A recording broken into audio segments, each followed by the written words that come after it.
With that, let's get you more breaking updates coming in. Tension erupted at Hapur's Eidgah on Bulandshahr Road after the premises were filled up during the namaz prayers for Eid. As the police announced the closure of the entry and redirected worshippers to a nearby madrasa, some insisted on forceful entry, leading to a scuffle. The Eidgah committee immediately intervened and diffused the situation and restored calm. Take a look at what happened.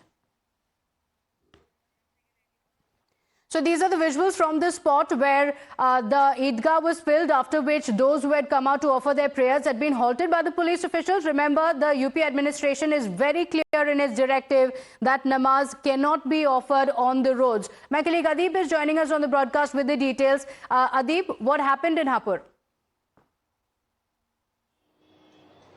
Well, Pratibha, a few of the people, those who were late to reach the particular mosque, they were stopped by the police, as the directions are clear that no one is allowed to offer namaz on roads. And when the space inside the mosque and the Eidgah got filled up, the police started diverting people to other mosques. And similar things have witnessed in Moradabad also, and even in Lucknow, when the Eidgah campus got filled, police had to divert people from one location to another mosque so that they are not offering namaz on roads.